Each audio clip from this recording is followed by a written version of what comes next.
हरे राम राम राम हरे हरे, हरे कृष्ण कृष्ण कृष्ण हरे हरे। सिए की पिए संग परिहरहि, लखनऊ की रहें धाम। राजू की भूं जब भरतपुर, नृपु की जीहीं बिनु राम। श्री राम जय जय राम। आइए श्री रामचरितमानस आगे की ओर बढ़ते हैं। क्या सीता जी अपने पति श्री रामचंद्र जी का साथ छोड़ देंगी? क्या लक्ष्मण जी श्री रामचंद्र जी के बिना घर रह सकेंगे? क्या भरत जी श्री रामचंद्र जी के बिना अयोध्यापुरी का राज्य भोग सकेंगे? और क्या राजा श्री रामचंद्र जी के बिना जीवित रह सकेंगे? अर्थात न सीता जी यहाँ रहेंगी, न लक्ष्मण जी रहेंगे, न भरत जी राज्य करेंगे, और न राजा ही जीवित रहेंगे, सब उजाड़ हो जाएगा। हृदय में ऐसा विचार कर क्रोध छोड़ दो, सुख और कलंक की कोठी मत बनो। भरत को अवश्य युवराज पद दो, पर श्री रामचंद्र जी का वन में क्या काम है? श्री रामचंद्र जी राज्य के भूखे नहीं हैं, वे धर्म की धुरी को धारण करने वाले और विषय रस से रूखे हैं, अर्थात उनमें विषयाशक्ति है ही नहीं। इसलिए तुम यह शंका न करो कि श्री राम जी वन न गए तो भरत के राज्य में विघ्न करेंगे। इतने पर भी मन न माने तो तुम राजा से दूसरा ऐसा ये वर ले लो कि श्री राम घर छोड़कर गुरु के घर रहें। जो तुम हमारे कहने पर न चलोगी तो तुम्हारे हाथ कुछ भी न लगेगा। यदि तुमने कुछ हंसी की हो तो उसे प्रगट में कहकर जना दो कि मैंने दिल लगी की है। राम सरीखा पुत्र क्या वन के योग्य है? यह सुनकर लोग तुम्हें क्या कहेंगे? जल्दी उठो और वही उपाय करो जिस उपाय से शोक और कलंक का नाश हो। जिस तरह नगर भर का शोक और तुम्हारा कलंक मिटे, वही उपाय करके कुल की रक्षा कर।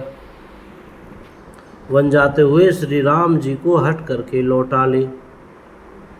दूसरी कोई बात न चला। तुलसीदास जी कहते हैं, सूर्य के बिना दिन, प्राण के बिना शरीर और चंद्रमा के बिना रात निर्जीव तथा शोभाहीन हो जाती है, वैसे ही श्री रामचंद्र जी के बिना अयोध्या हो जाएगी। हे भामिनी, तू अपने हृदय में इस बात को समझ विचार कर देख तो सही।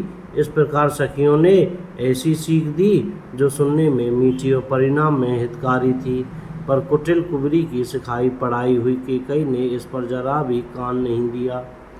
केकई कोई उत्तर नहीं देती, वह दुसह क्रोध के मारे रूखी बेमुरव्वत हो रही है। ऐसे देखती है मानो भूखी नागिन हरणियों को देख भूखी बाघिन हरणियों को देख रही हो।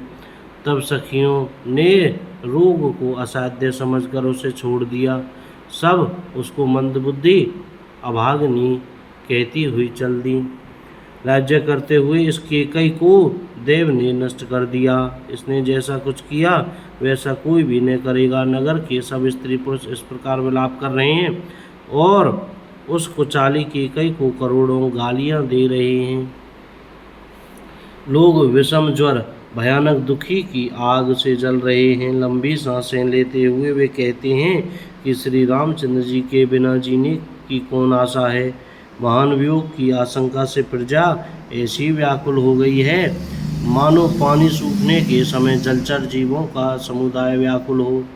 सभी पुरुष और स्त्रियां अत्यंत विषाद के वश हो रहे हैं। स्वामी श्री रामचंद्र जी माता कौशल्या के पास गए। उनका मुख प्रसन्न है और चित्त में चौगुना चाव उत्साह है। यह सोच मिट गया कि राजा कहीं रखने लें। श्री राम जी को राज तिलक की बात सुनकर विषाद हुआ था। सब भाइयों को छोड़कर बड़े भाई मुझको ही राज तिलक क्यों होता है? अब माता केकई की आज्ञा और पिता की मौन संपत्ति पाकर वह सोच मिट गया। बोलो जय श्री राम। श्री रामचंद्र जी का मन नए पकड़े हुए हाथी के समान और राजतिलक उस हाथी के बांधने की कांटेदार लोहे की बेड़ी के समान है। वन जाना है, यह सुनकर अपने को बंधन से छूटा जानकर उनके हृदय में आनंद बढ़ गया। रघुकुल तिलक श्री रामचंद्र जी ने दोनों हाथ जोड़कर आनंद के साथ माता के चरणों में सिर नवाया। माता ने आशीर्वाद दिया, अपने हृदय से लगा लिया और उन पर गहने तथा कपड़े न्यौछावर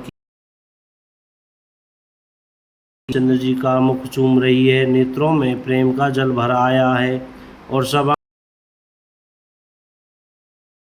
को अपनी गोद में बैठाकर दूध बहाने लगे। उनका प्रेम और महान आनंद कुछ कहा नहीं जाता, मानो कंगाल ने कुबेर का पद पा लिया हो।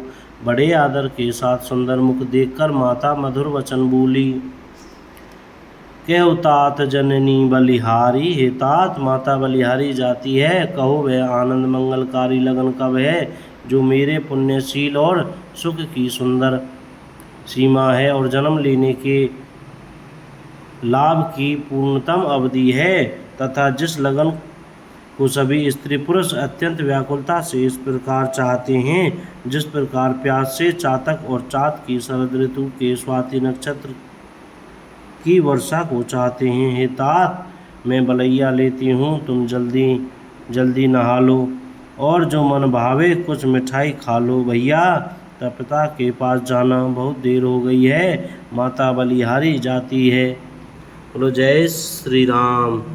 माता के अत्यंत अनुकूल वचन सुनकर जो मानो स्नेह रूपी कल्प वृक्ष के फूल थे, जो सुखरूपी मकरंद पुष्प रस से भरे थे, श्री राजलक्ष्मी के मूर्ति ऐसे वचन रूपी फूलों को देखकर श्री रामचंद्र जी का मन रूपी भौरा उन पर नहीं भूला।